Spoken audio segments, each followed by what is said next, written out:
Hello viewers, welcome to my channel electronics Gyan. आज हम capacitive transducer के बारे में पढ़ेंगे। आज हम पढ़ेंगे कि कैपेसिटिव ट्रांसड्यूसर में अगर डाइलेक्ट्रिक मीडियम को चेंज करते हैं तो कैपेसिटेंस कैसे चेंज होती है और कैपेसिटिव ट्रांसड्यूसर के क्या एडवांटेज और डिसएडवांटेज है वो कंसिडर करेंगे।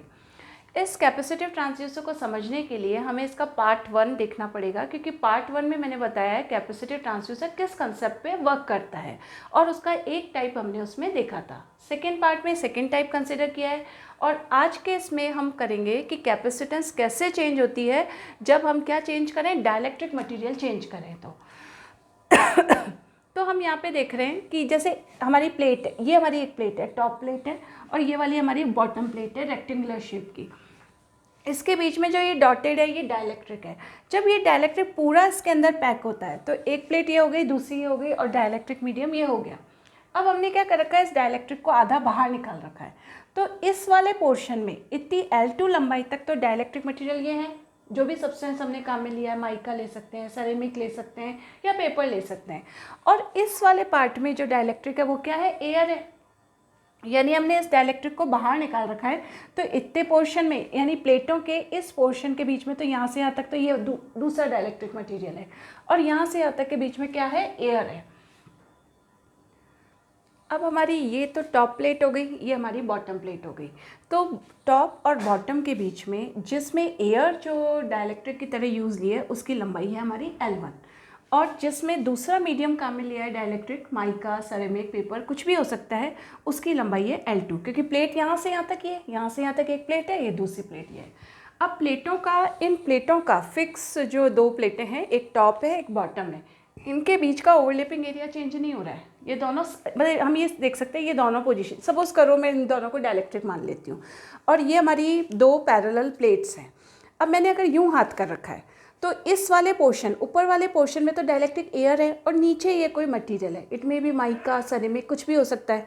तो हमारा क्या होगा, ओवरलैपिंग एरिया सेम है, प्लेटों के बीच की डिस्टेंस सेम है, बट डाइलेक्ट्रिक चेंज हो रहा है। इस पार्ट में डाइलेक्ट्रिक अलग है और नीचे वाले पार्ट में डाइलेक्ट्रिक अलग है। सेम केस यहाँ हो रहा है।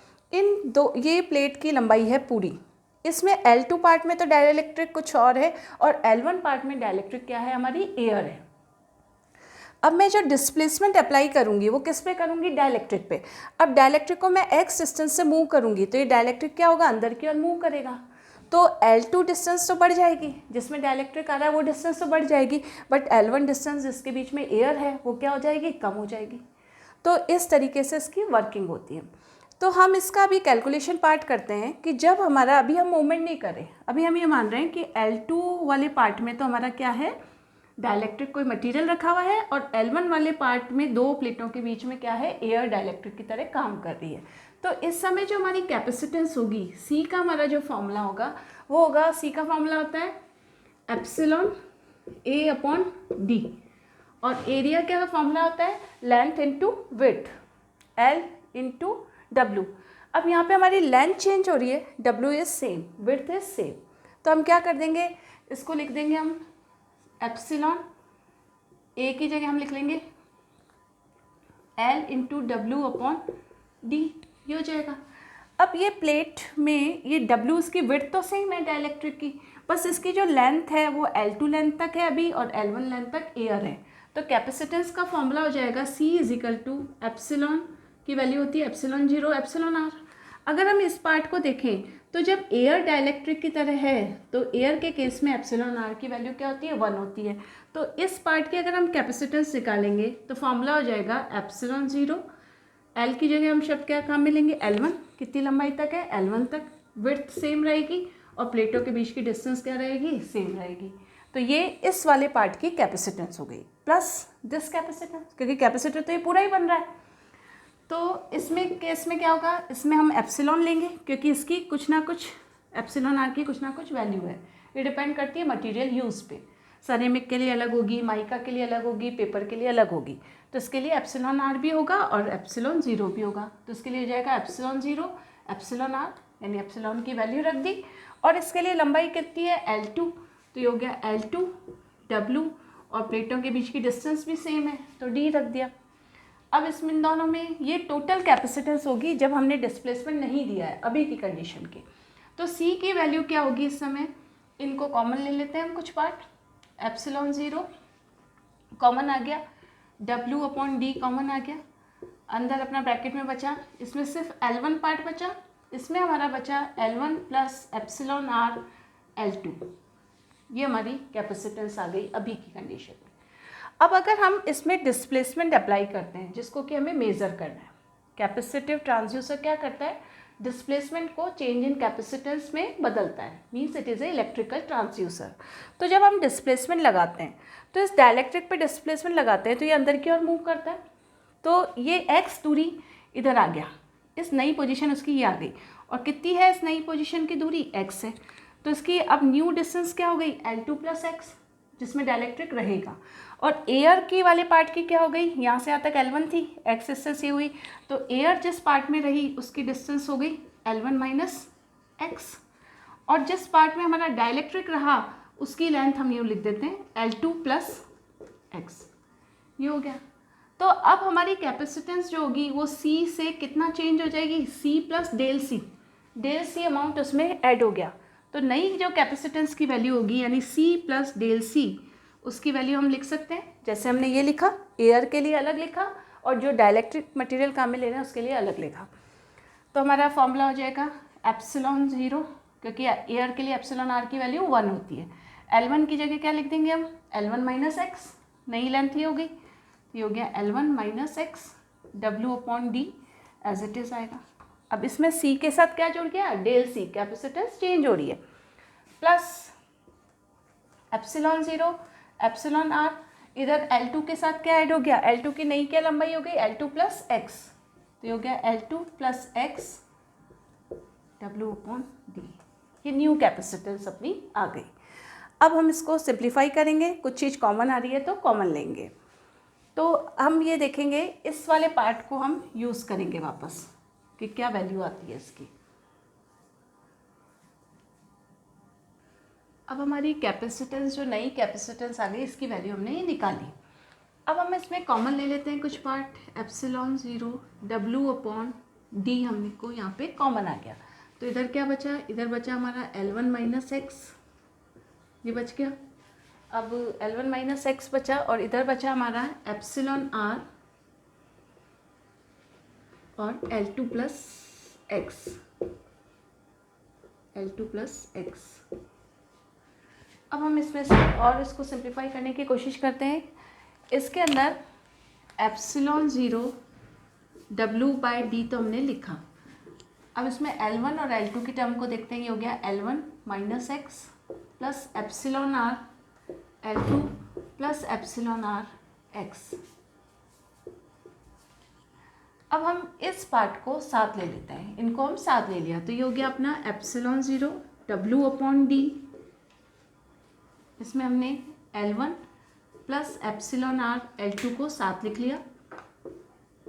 इनमें से हम क्या कर सकते हैं, x कॉमन ले सकते हैं, +x अगर हमने कॉमन लिया तो ये हो गया एप्सिलॉन R, और इसमें से x कॉमन ले लिया तो ये हुआ -1, ये चीज़ आ गई हमारे पास। अब हम यहाँ पे ये किसकी वैल्यू आ रही है, हमारी न्यू कैपेसिटेंस C + ΔC कि मतलब ΔC अमाउंट से कैपेसिटेंस चेंज हुई। अब अगर हम इस पार्ट को वापस मल्टीप्लाई कर देते हैं तो ये वाला पार्ट जब मल्टीप्लाई करेंगे तो ये हमारी इस कैपेसिटेंस के बराबर आ गया ये, यानी हम इसको ऐसे मल्टीप्लाई कर देते हैं एप्सिलॉन 0 W/D से अंदर, और इस पार्ट को साथ ले लेते हैं L1 + epsilon R L2 + epsilon 0 W/D x epsilon R -1, ये हमने कर दिया।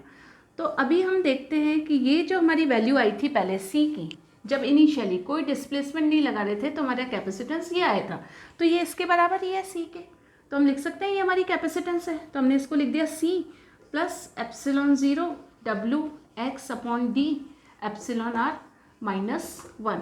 ये किसकी वैल्यू आई, C + ΔC की, तो C हमारा कैंसिल हो गया, या हम यूँ कह लें कि इनको कंपेयर किया तो ΔC = दिस, ये C कैंसिल होने के बाद तो ΔC की जो वैल्यू है यानी चेंज इन कैपेसिटेंस हमारा क्या आ गया, चेंज इन कैपेसिटेंस की वैल्यू आ जाएगी हमारे पास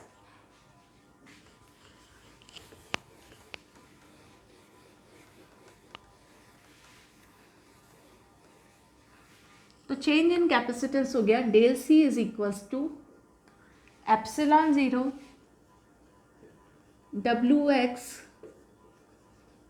upon D epsilon R minus one.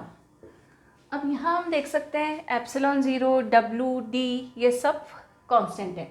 और एक बार अगर आपने जो मीडियम काम में ले लिया डाइलेक्ट्रिक मीडियम, तो एप्सिलॉन आर भी कांस्टेंट है। तो हम ये कह सकते हैं कि जो डेल सी यानी चेंज इन कैपेसिटेंस है that is proportional to the X. X means displacement. तो चेंज इन कैपेसिटेंस किसके प्रोपोर्शनल आ गई? डिस्प्लेसमेंट के।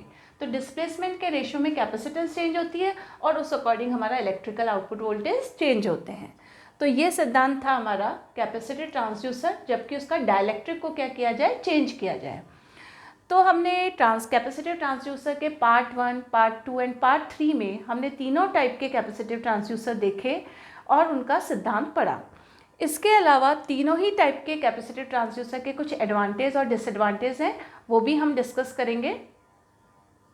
कैपेसिटिव ट्रांसड्यूसर के एडवांटेज हैं, पहला चीज़ है कि इनको ऑपरेशन के लिए लो फोर्स की आवश्यकता होती है। हमने देखा इसका इनपुट डिस्प्लेसमेंट, फोर्स, प्रेशर कुछ भी हो सकता है, तो इस टाइप के ट्रांसड्यूसर को ऑपरेशन के लिए लो फोर्स चाहिए। सेकेंड एडवांटेज है इनकी सेंसिटिविटी अच्छी होती है, सेंसिटिविटी हाई होती है। थर्ड एडवांटेज है इनका फ्रिक्वेंसी रिस्पॉन्स अच्छा होता है। इसके अलावा फोर्थ है इसमें लोडिंग इफेक्ट कम होता है। लोडिंग इफेक्ट इसलिए कम होता है क्योंकि इन ट्रांसड्यूसर्स की हाई इनपुट इम्पीडेंस होती है, इस वजह से इसमें लोडिंग इफेक्ट नेग्लिजिबल रहता है। उसके अलावा इसको वर्क करने के लिए स्मॉल पावर की रिक्वायरमेंट होती है। इनका रिजोल्यूशन गुड होता है, रिजोल्यूशन अच्छा होता है। इसके अलावा ये वाले ट्रांसड्यूसर स्ट्रे मैग्नेटिक फील्ड से प्रभावित नहीं होते हैं। स्ट्रे मैग्नेटिक फील्ड से तात्पर्य है कि किसी भी बाह्य चुंबकीय क्षेत्र का इन पे प्रभाव नहीं पड़ता है। इन एडवांटेज के अलावा इस टाइप के ट्रांसड्यूसर के कुछ डिसएडवांटेजेस भी हैं। अब कैपेसिटिव ट्रांसड्यूसर के डिसएडवांटेज हम देखें तो पहला डिसएडवांटेज है कि इसमें जो मेटेलिक पार्ट्स हैं उनको एक दूसरे से इंसुलेट करना होता है ताकि उन पे स्ट्रे कैपेसिटेंस का प्रभाव ना पड़े। और स्ट्रे कैपेसिटेंस क्या होता है? कोई भी बाह्य कैपेसिटेंस का प्रभाव इस पर ना पड़े, इसके लिए जो इसका फ्रेम होता है उसको क्या किया जाता है? अर्थिंग की जाती है, उसको ग्राउंड किया जाता है ताकि बाह्य कैपेसिटेंस का इस पर प्रभाव ना पड़े। तो मतलब डिसएडवांटेज ही हो गया कि मेटेलिक पार्ट पे स्ट्रे कैपेसिटेंस का क्या होता है? प्रभाव पड़ता है। हालांकि उसके लिए हम क्या करते हैं, उसको क्योर कैसे करते हैं? उसके लिए इसके फ्रेम की क्या की जाती है? अर्थिंग की जाती है। दूसरा डिसएडवांटेज ये है कि हमने जब ट्रांसड्यूसर्स पढ़े थे तो हमने देखा था कि कैपेसिटेंस डिस्प्लेसमेंट के साथ लीनियरली वेरी कर रही थी, लेकिन जब इनिशियली उसमें क्या हो जाता है? एज इफेक्ट के कारण नॉन लीनियरिटी इंट्रोड्यूस हो जाती है। तो ये इसका एक ड्रॉबैक है कि एज इफेक्ट से लीनियरिटी इसकी क्या हो जाती है? कम हो जाती है। इस इफेक्ट को कम करने के लिए हम गार्ड रिंग्स लगाते हैं, उससे ये एज इफेक्ट इसका ख़त्म हो जाता है। तीसरा डिसएडवांटेज इसका ये है कि अगर हम स्मॉल कैपेसिटेंस को मेज़र कर रहे हैं तो उस केस में लोडिंग इफेक्ट इसमें इंट्रोड्यूस हो जाता है। लोडिंग इफेक्ट हमने देखा था, वैसे इसका एडवांटेज था कि इसमें हाई इनपुट इम्पीडेंस के कारण लोडिंग इफेक्ट कम होता है, लेकिन जब लो कैपेसिटेंस मेज़र करते हैं तब इनपुट इम्पीडेंस तो हाई रहती है बट आउटपुट इम्पीडेंस भी हाई हो जाती है, और आउटपुट इम्पीडेंस हाई होने से इसमें लोडिंग इफेक्ट इंट्रोड्यूस हो जाता है। तो ये इसका कुछ डिसएडवांटेज है। लोडिंग इफेक्ट ना हो उसके लिए क्या रिक्वायरमेंट है? High input impedance and low output impedance. तो इसकी इनपुट इम्पीडेंस तो हाई होती है बट आउटपुट इम्पीडेंस जब हम स्मॉल कैपेसिटेंस मेज़र करते हैं तो वो क्या हो जाती है? लो ना होकर थोड़ी हाई हो जाती है। इस कारण से इसमें लोडिंग इफेक्ट क्या हो जाता है? इंट्रोड्यूस हो जाता है। तो आज के लेक्चर में हमने देखा कि कैपेसिटिव ट्रांसड्यूसर कैसे वर्क करता है जब उसका डाइलेक्ट्रिक को हम डिस्प्लेसमेंट दें या डाइलेक्ट्रिक मटेरियल पे डिस्प्लेसमेंट अप्लाई करें। इसके अलावा हमने तीनों प्रकार के कैपेसिटिव ट्रांसड्यूसर के एडवांटेज एंड डिसएडवांटेज देखे थे। तो आपको इसका बेसिक कंसेप्ट पढ़ने के लिए इसके फर्स्ट एंड सेकेंड पार्ट को देखना पड़ेगा, तब जाके ये तीनों पार्ट्स क्लियर होंगे। Thank you.